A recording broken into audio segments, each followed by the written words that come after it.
संत के द्वारा भगवान नाम उच्चारण करवाना और आर्त भाव से भगवान को पुकारना।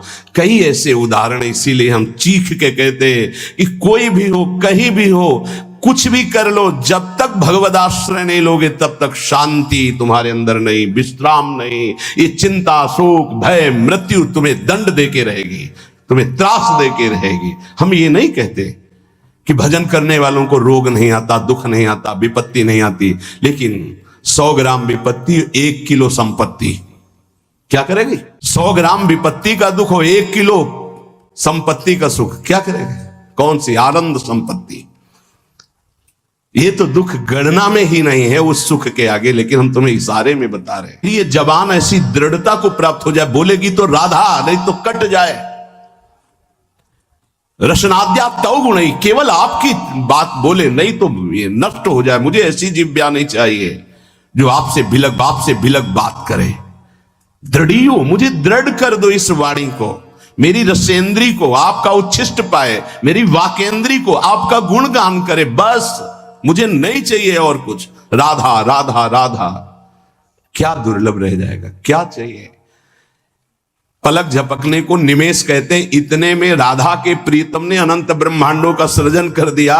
ऐसी किशोरी जो हमारी है और ऐसी किशोरी जो के अधीन लाल जो है, मुझे क्या चाहिए समझ में नहीं आता। कोई पदाधिकारी हाथ मिला दे तो छाती फुला के गर्भ में घूमोगे, वो पता नहीं दोबारा तुमसे मिले कि ना मिले, तुम्हारी बात समझ पाए कि ना समझ पाए।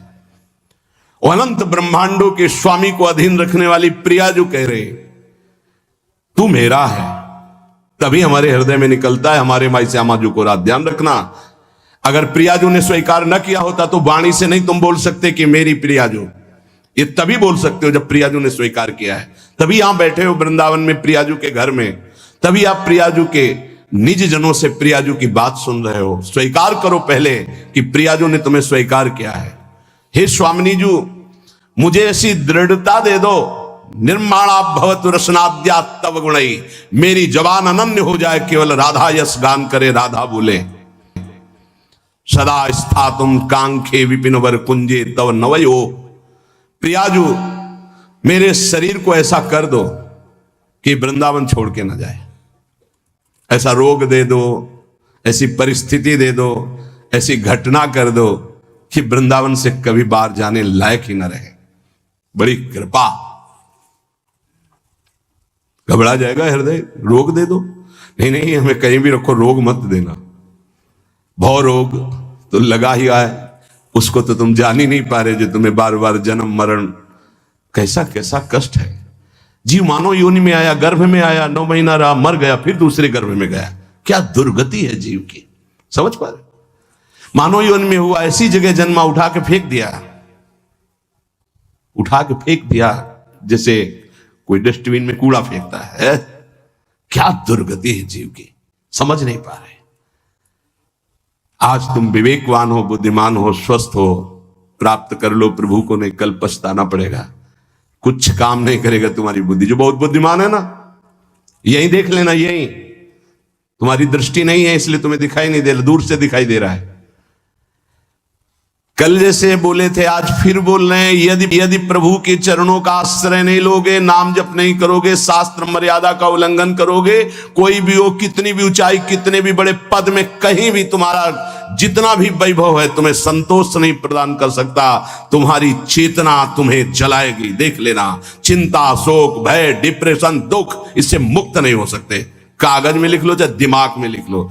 आज पुण्य काम कर रहे हैं तो खूब जय जय, और कल हमें बताना जब पुण्य का नंबर बदलेगा, तब तुम्हें उत्तर मिलेगा कि जीवन का तुमने क्या वस्तु खोया। जहां से बनना था वहीं नास्तिकता ले आए, अब क्या तुम्हारे अंदर रह गया है। बहुत, शायद सत्संग में याद हो, एक बार सुनाया था, ये बहुत प्रिय संत के द्वारा बताई हुई बात थी कि एक बहुत बड़े डॉक्टर थे जो विदेश से, अमेरिका आदि से डॉक्टरी से, बिल्कुल नास्तिक स्वभाव। जब कभी किसी संत की बात आती तो सीधे निंदा और गालियों से बात करते थे, अरब खरब रुपए साहब, और इतने बड़े सर्जन के डॉक्टर उनका सम्मान करते थे। एक बार किसी संत ने उनको समझाया कि डॉक्टर साहब आप बहुत बड़े हैं, लेकिन इतने बड़े नहीं कि माया के थप्पड़ को झेल जाए, इसलिए भगवान से तो नास्तिक। कौन भगवान, कैसा भगवान, कहां भगवान? तो उनका एक बार जीवन में मैं स्वयं मिलूंगा आपसे आकर। संतों का स्वभाव होता है बहुत जिद्दी। एक बार मैं आपके दर्शन करूंगा आके और आपसे यही प्रश्न करूंगा। आज मैं नोट कर लेता हूं आपका प्रश्न और उत्तर मैं उस समय दूंगा आकर के। फिर कुछ वर्ष बाद हमको वृंदावन में मिले थे, शिहोम आश्रम के सामने परिक्रमा मार्ग में बैठे हुए थे, बड़े उच्च कोटि के महात्मा, बड़े छद्म भेषधारी, कोई जान न पावे। तब उन्होंने बताया था उनका कुछ समय बाद एक्सीडेंट हुआ, मेरुदंड 6 जगह से टूट। मेरुदंड, अब हालत जानते हो मेरुदंड टूटने वाले की क्या होती है? जिंदा मरा हुआ आदमी, मरा हुआ तो ठीक है, लेकिन जिंदा मरा हुआ आदमी, जब उनको ये पता चले वो गए अस्पताल में। कहा डॉक्टर साहब पहचाना? रो पड़े, धीरे से बोले बचा लो। तो कहा अब तो गुंजाइश नहीं है, अब तो अकर्म लागू हो गया, अपना दंड देने में अब नहीं हो सकता। अब एक बात कहूं, अंतिम बना लो अगर तो नाम जपना। बोले बोल दो, कुछ भी नाम बोल दो, कुछ भी बता दो।